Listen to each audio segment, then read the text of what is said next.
Hello साथियों, जय हिंद। राजेश के फौजी यूट्यूब चैनल पे आपका स्वागत है। जैसे कि आपको बता दें कि ITBP ट्रेडमैन का जो ड्राइवर का एग्ज़ाम है उसके लिए बहुत ही मोस्ट इम्पोर्टेंट क्वेश्चन लेके आए हैं। ये सिर्फ प्रैक्टिस सेट है आपके लिए। और प्रैक्टिस सेट क्या होता है कि आपने जो प्रीवियस ईयर में जो पढ़ाई की है उसके लिए सिर्फ प्रैक्टिस होती है, ताकि आप जब परीक्षा में बैठें तो आप किसी भी प्रकार की झिझक नहीं होनी चाहिए एग्ज़ाम देते समय। ठीक है, तो ये प्रैक्टिस सेट आपका तीसरे नंबर का। इससे पहले 2 प्रैक्टिस सेट और पढ़े हैं तो उसे आप देख सकते हैं। ठीक है, और अगर आपको PDF चाहिए तो ये 20 प्रैक्टिस सेट आपको 20 रुपये में PDF के माध्यम से मिल जाएंगे। और अगर आपको 200 क्वेश्चन का जो ट्रेड के क्वेश्चन है अगर वो चाहिए, वो आपको सिर्फ 10 रुपीज़ में मिल जाएंगे। ठीक है, विद आंसर सीट के साथ। और आपको बता दें कि 40 क्वेश्चन आपके math, reasoning, GS, Hindi, English से आएंगे और 60 क्वेश्चन आएंगे आपके ट्रेड से, जो कि आपकी ड्राइवर ट्रेड है। ठीक है दोस्तों, तो ये ध्यान रखना, टोटल जो है वो आपका 100 नंबर का पेपर आएगा। चलिए वीडियो स्टार्ट करते हैं। और वीडियो के लास्ट में मैं आपको बताऊंगा कि आपको प्रैक्टिस सेट कैसे मिल जाएंगे। ठीक है, तो पहला क्वेश्चन है, प्रथम अंतर्राष्ट्रीय पृथ्वी शिखर सम्मेलन आयोजित किया गया था तो कहाँ पर किया गया? ब्राज़ील, कनाडा, यूराग्वे और दक्षिण अफ्रीका। तो पहला जो कराया गया था वो ब्राज़ील में कराया गया, तो राइट आंसर हो जाएगा ए। ठीक है, चलिए नेक्स्ट क्वेश्चन है। क्वेश्चन दिया है, निम्नलिखित में से कौन सा जीवाश्म ईंधन है? तो ईंधन की बात कर रहे हैं तो लकड़ी, पवन, यूरेनियम, उपरोक्त में से कोई भी नहीं। तो इसका राइट आंसर हो जाएगा डी, ये तीनों जीवाश्म नहीं है। तो राइट आंसर क्या हो जाएगा आपका? डी हो जाएगा। ठीक है, अब डी की कैसे बात की जाए? जैसे कि मान लीजिए मृत जीवों की जो अवशेष अवघटन होते हैं ना, उसके रूप में होता है ये। ठीक है, तो पेट्रोलियम, जैसे कि अगर जैसे बात की जाए, इस प्रकार के ईंधन होते हैं, जैसे कि कोयला होगा तो कोयला, प्राकृतिक गैस और पेट्रोलियम आते हैं इस तरह के। ठीक है, तो यूरेनियम, पवन, लकड़ी आती नहीं है। तो राइट आंसर इसमें डी होगा। ठीक है, नेक्स्ट जो क्वेश्चन दिया है, क्वेश्चन है, ऐसा देश या राज्य जो बिना कर या बहुत कम कर को लागू करता है क्या कहलाता है? जैसे कोई भी राज्य है जो बहुत कम कर लगाता है तो उस राज्य को या देश को क्या कहा जाता है? Tax tourism, tax terrorism, tax haven और टैक्स कीपर। तो इसका राइट आंसर हो जाएगा सी, टैक्स हेवन। ठीक है, नेक्स्ट क्वेश्चन है, निम्नलिखित में से भारत के किस राज्य का लोकसभा के संसद सदस्य के रूप में दूसरा सर्वाधिक प्रतिनिधित्व है? दूसरा सबसे ज़्यादा प्रतिनिधित्व है वो है आपके महाराष्ट्र का। ठीक है, और पहला आप लोगों को पता ही है कि उत्तर प्रदेश से। चलिए नेक्स्ट क्वेश्चन है, भारतीय संविधान की कौन सी अनुसूची भारतीय भाषाओं की मान्यता से संबंधित है? तो इसका राइट आंसर जो हो जाएगा वो हो जाएगा बी, 5वीं अनुसूची। ठीक है, जो कि भारतीय भाषाओं की मान्यता से संबंध रखती है, 8वीं अनुसूची। ठीक है, नेक्स्ट जो क्वेश्चन है,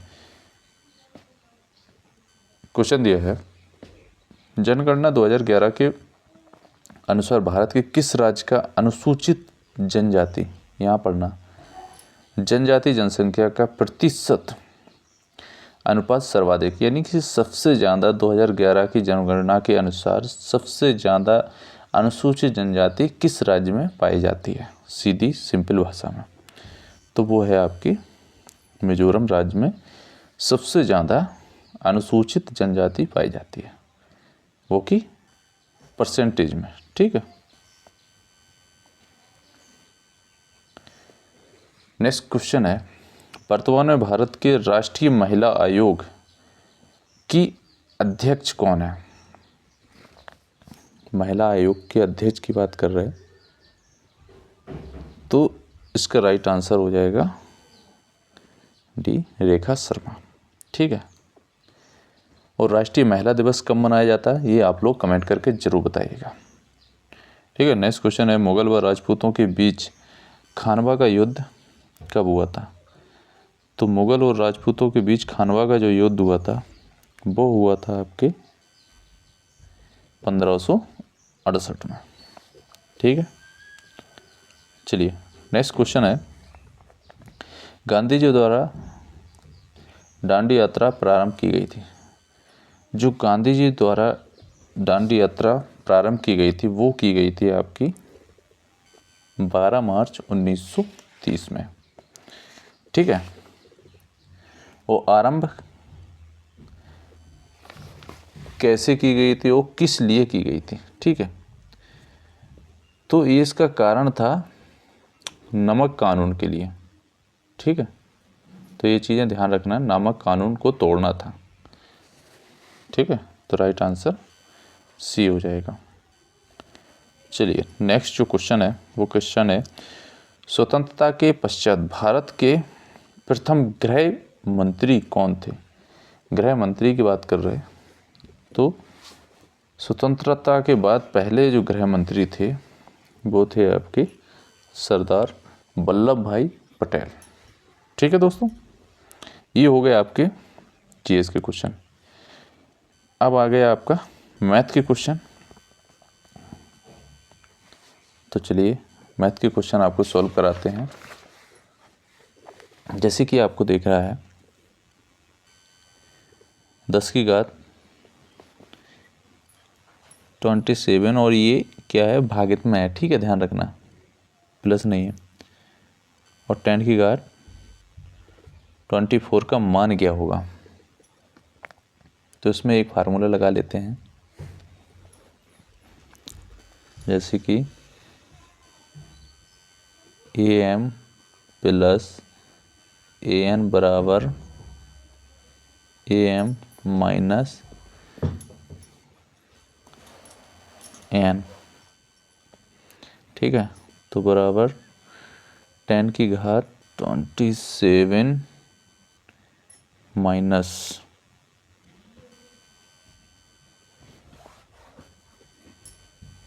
24 बराबर 10 की घात 3। 27 में से 24 घटा दिए ना, तो आ जाएगा आपका 10 का क्यू हो गया। क्यू को आप लोग जानते हैं, यानी कि 3 बेर 10 का गुणा। तो कितना हो जाएगा, 1 0 2 0 3 0, यानी कि 1000। तो राइट आंसर आपका हो जाएगा इसमें सी। ठीक है। चलिए नेक्स्ट क्वेश्चन दिया है, क्वेश्चन है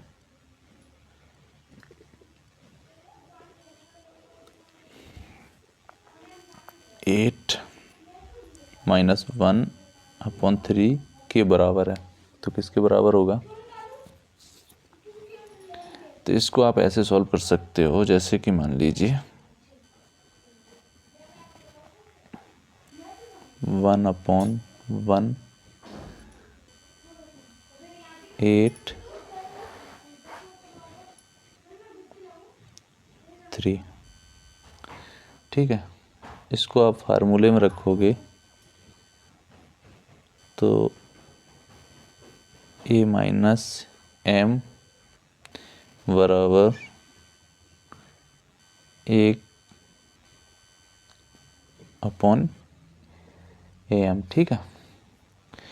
तो हम 8 को तोड़ेंगे, घात में बनाएंगे 1/3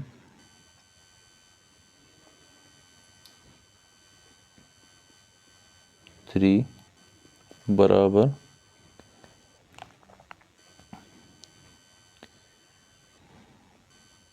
2 को 3 की जो घात में उसको ऊपर लाएंगे इंटू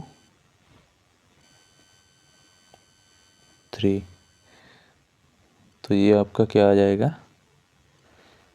3 से 3 कट गया तो 1/2, जो कि आपका आंसर हो जाएगा बी। ठीक है। ऐसे आपका 13 नंबर क्वेश्चन है,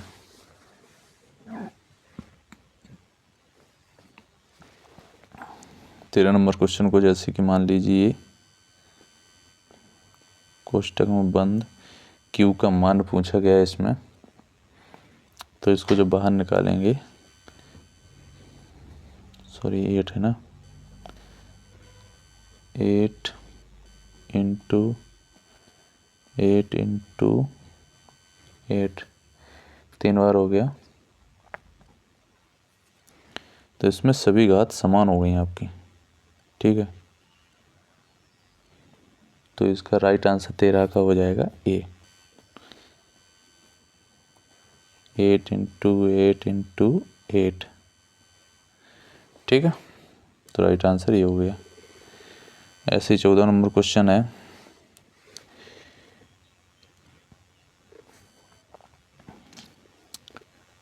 ए कोष्टक B minus C plus B C minus A plus C A minus B का मान के बराबर है, तो किसके बराबर हो जाएगा? इसको अगर हम ऐसे सॉल्व कर सकते हैं, ऐसे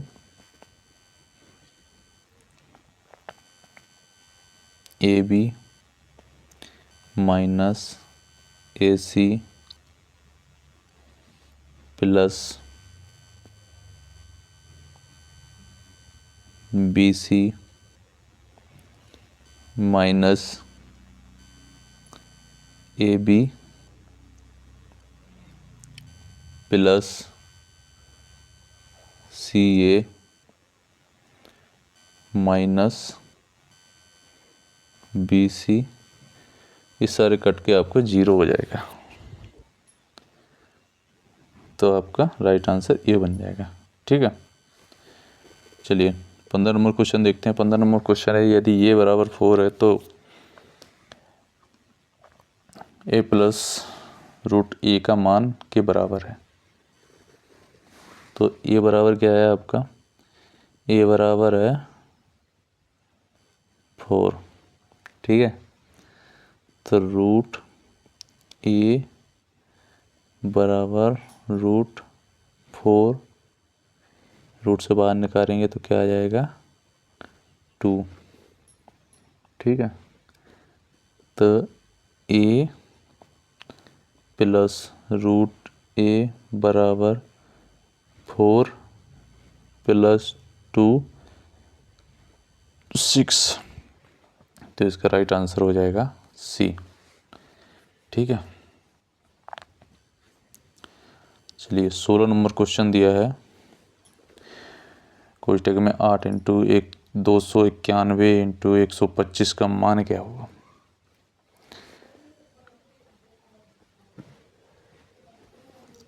ये आपका कैलकुलेटर है, तो आप लोग इसको कैलकुलेट कर सकते हैं।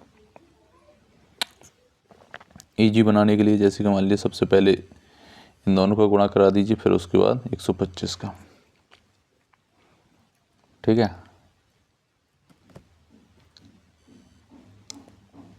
तो इसका राइट आंसर बन जाएगा आपका डी, क्योंकि अगर मान लीजिए अगर हमें इसको कराते हैं गुणा 125 और 8 को, 25 अट्ठे 200, डबल 0 2 बचे, 8 एकम 8 2 10, ये हो गया। अब बाकी आप इसमें अगर इसका गुणा कराओगे तो सेम ही रहेगा, तो ये आ गया आपका, ठीक है। चलिए 17 नंबर क्वेश्चन दिया है, निम्नलिखित में से सबसे छोटी संख्या क्या है? देखो इस तरह क्वेश्चन अगर आए तो इसको आप, सबसे छोटी है ना, सबसे छोटी संख्या ढूंढना है, तो इनको आप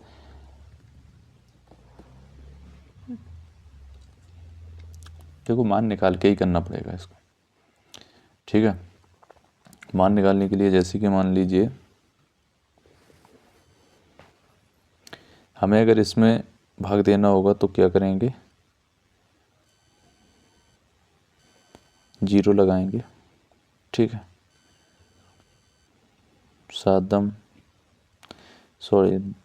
10 छक्का 60, 10 सत्ते 70, ठीक है। 0.7 आ गया।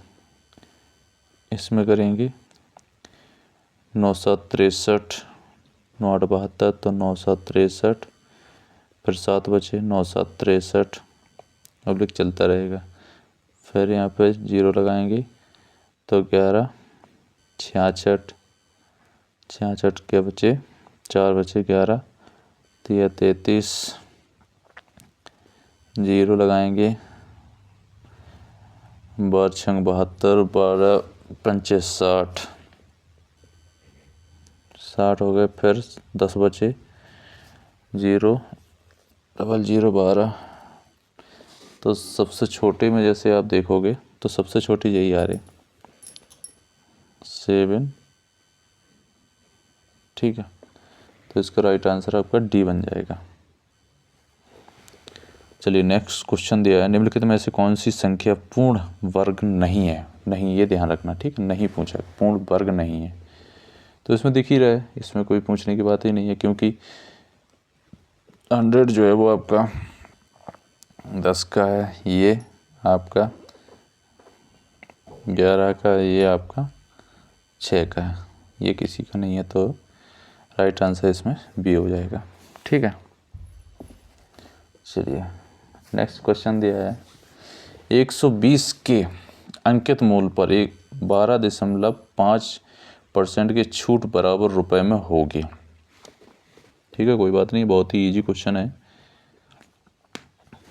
तो जैसे कि मान लीजिए छूट पूछा गया है, तो 120 इंटू 12.5% छूट में है तो 0, ये परसेंटेज हटाएंगे, पॉइंट हटाएंगे तो 0 बढ़ जाएगी, एक 0 से एक 0 कट गई, 25 से काटेंगे, 25 25 125, 25 चौको 100, 4 से काटेंगे, 4 तिया 12, 5 तिया 15।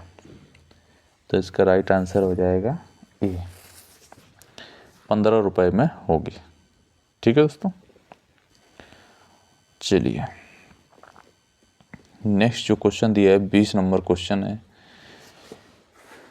इन सबको ऐड का मान निकालना है। ठीक है, 5 तो पूरे हो गए। उसके बाद ये पॉइंटों में तो देख लीजिए, सबसे बड़ा पॉइंट यही है, तो 0.05 इधर क्या है 0.5, 5.5, तो इसका राइट आंसर जो है अभी 20 का हो जाएगा आपको डी। ठीक है, अब आ गए आपके हिंदी के क्वेश्चन। हिंदी क्वेश्चन आपको पता ही है, बहुत ही इजी क्वेश्चन है।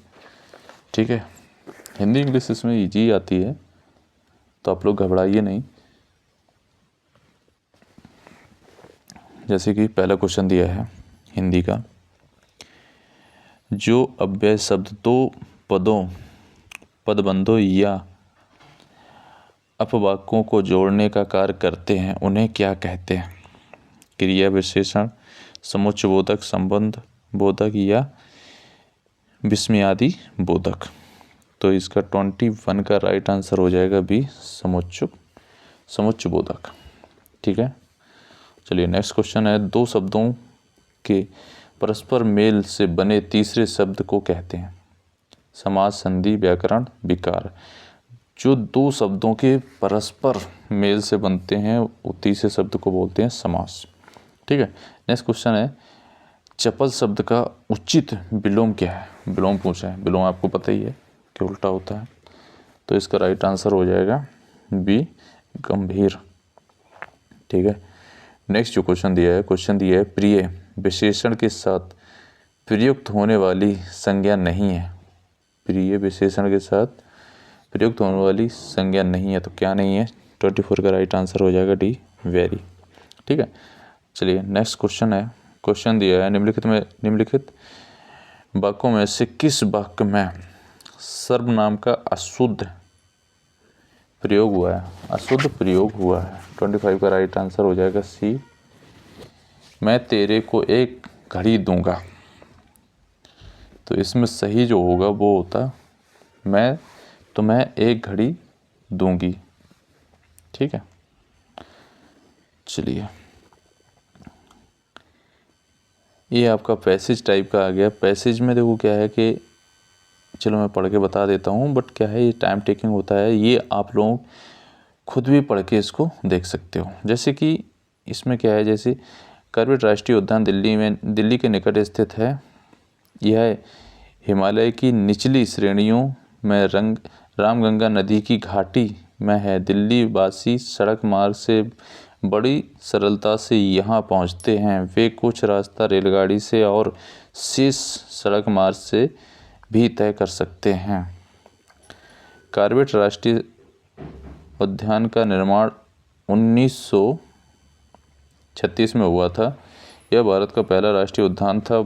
अप्रैल 1973 में शिकारियों से बाघों की रक्षा के लिए बाघ परियोजना का शुभारंभ इसी उद्यान से किया गया है। बाघों के अतिरिक्त कॉर्बेट राष्ट्रीय उद्यान में अन्य अनेक पशु भी बड़ी संख्या में रहते हैं। भालू, लोमड़ी, लकड़बग्गा, सिबेट, बिलाव भी यहाँ रहते हैं। यह पशुओं के अतिरिक्त सांप जैसे भारतीय अजगर, कैरेत और नागराज भी यह उद्यान में मिल जाते हैं। यहाँ वर्ष भर अनेक पक्षी भी देखे जा सकते हैं, जैसे बगुला, आंजन बगुला, हेron, खागवाली, टिटरी, काली गर्दन वाले अलग-अलग पक्षी भी इस उद्यान में साल भर देखे जा सकते हैं। वास्तव में पक्षियों की लगभग 580 प्रजातियां कॉर्बेट उद्यान में पाई जाती हैं। भारत और विदेशों के पर्यटकों को इस उद्यान में आना पसंद है। वे हाथी पर सवार होकर पार्क में बाघ की झलक पाने का आनंद उठाते हैं। हाथी बाघों से नहीं डरते, इसलिए हाथी की सवारी पर्याप्त सुरक्षित और आनंददायक है। अब देखो इसमें क्या है, इस पैसेज में क्वेश्चन बने हैं। अप्रैल 1972 में कॉर्बेट राष्ट्रीय उद्यान से क्या प्रारंभ किया गया था? तो ये बाघ परियोजना की गई थी। ठीक है, इसी में है सारी चीज़ें, जो पैसेज है उसी में आंसर भी है आपके। कॉर्बेट राष्ट्रीय उद्यान में बाघ के अलावा और कौन सा पशु देखा जा सकता है? सिंह, घोड़ा, ऊँट, लकड़बग्गा। तो इसमें लकड़बग्गा भी देखा जाता है। प्रजाति शब्द का क्या अर्थ होता है? तो प्रजाति शब्द का जो अर्थ होता है वो होता है किस्म। कई किस्म की प्रजाति देखे जा सकते हैं। ठीक है, अब जैसे कि ये क्वेश्चन बनाया कि हाथी पर सवारी करके सैर करना क्यों सुरक्षित है? क्योंकि बाघों को हाथी पसंद नहीं है। हाथी बाघों से नहीं डरते। लोगों को हाथी पसंद होते हैं। हाथी को कॉर्बेट उद्यान नहीं, हाथी बाघों से नहीं डरते। ठीक है, तो इसका राइट आंसर बी हो जाएगा। चलिए नेक्स्ट जो क्वेश्चन है वो दिया है, दिल्ली वाले के लिए कॉर्बेट राष्ट्रीय उद्यान पहुंचना आसान क्यों है? देखो, ये वायुयान से वहां पहुंच सकते हैं, ये रेलगाड़ी से वहां जा सकते हैं, वे सड़क से वहां जा सकते हैं। बहुत निकट होने के कारण वे आसानी से वहां जा सकते हैं। तो दिल्ली वालों के लिए यही है कि वह बहुत निकट होने के कारण वह आसानी से वहां जा सकते हैं। ठीक है, तो ये हो गया आपकी हिंदी के क्वेश्चन। अब आ गए आपके इंग्लिश के क्वेश्चन। इंग्लिश के क्वेश्चन भी सेम ही है, ज़्यादा टफ नहीं है। ठीक है, select the most important appropriate on antonym of the given word. Instant, तो 31 का राइट आंसर हो जाएगा ए। ठीक है, ग्रेडल। नेक्स्ट जो क्वेश्चन है वो दिया है, select the most appropriate synonym of the given word। Rind, तो इसका राइट आंसर हो जाएगा बी, बिल। नेक्स्ट क्वेश्चन है, क्वेश्चन दिया है, select the most appropriate option 2 substitute the underlined segment in the given sentence।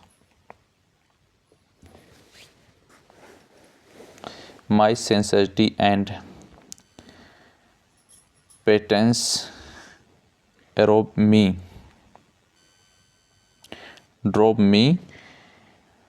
through all odds and problems of life. Select the most appropriate meaning of the idiom given in the following sentence. She was within a hair's breadth of winning. 34 का right answer जो हो जाएगा वो हो जाएगा आपका सी, narrow margin. Next जो question है वो 35 क्वेश्चन है। Select the synonym of the given word.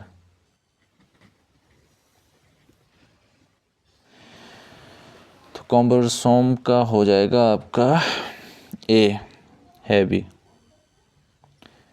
ठीक है, अब 36 का दिया है। Select the word which means the same as the group of word given on who does things for pleasure and not as ये प्रोफेशन। तो इसका राइट आंसर हो जाएगा ए, एमेचर। ये पैसेज दिया है। पैसेज को मैंने आपको कल भी बताया था कि पैसेज आप लोग इसी में, जैसे अभी हिंदी का पैसेज पढ़ाया था, तो इसी तरह आप इसमें पढ़ के आप आराम से इसके आंसर दे सकते हो। जैसे कि 37 का जो आंसर मैं आपको बता देता हूँ, तो इसका आंसर हो जाएगा आपका डी। 38 का आंसर हो जाएगा आपका वी, और 39 का आंसर हो जाएगा आपका ए, 40 का आंसर हो जाएगा आपका सी। ठीक है दोस्तों, तो ये थे आपके ड्राइवर के लिए बहुत ही मोस्ट इम्पोर्टेंट क्वेश्चन। अगर मैं आपको बता रहा हूँ, ये तो आपके 40 क्वेश्चन आएंगे। ठीक है, 40 में अगर आपने 30 भी कर लोगे बहुत ही आसानी से हो जाएंगे। ठीक है, आप जो हैं आपके 60 क्वेश्चन वो हैं आपके ट्रेड से रिलेटिव। ठीक है, ट्रेड से रिलेटिव होंगे, जिसमें आपको ये तो आपको मैं आपको पढ़ा ही रहा हूँ। अगर आपको ये जो है वो 200 क्वेश्चन लगभग हैं, वो आपको अगर पीडीएफ के माध्यम से ये वो आपको सिर्फ 10 रुपीज़ लगेंगे। पीडीएफ मिलेगी अच्छी क्वालिटी की। ठीक है, और आपको मिलेगा किस पे, ये नंबर पे 7054925921 पे व्हाट्सअप करना है, आपको पीडीएफ मिल जाएगी। ठीक है, अगर आपको फिर भी प्रैक्टिस सेट ये भी प्रैक्टिस सेट ये, तो ये आपको 20 प्रैक्टिस सेट मिलेंगे 20 रुपीज़ में। ठीक है, वो भी आपको पीडीएफ बेहतरीन क्वालिटी की पीडीएफ मिलेगी, जो आप प्रिंट आउट करा के आप इसको अगर प्रैक्टिस करोगे तो जब तक आपका एग्ज़ाम होगा आप बहुत ही अच्छे से आप तैयारी कर सकते हो, और बहुत ही अच्छे से आप इसको एग्ज़ाम कर सकते हो। ठीक है दोस्तों, जय हिंद।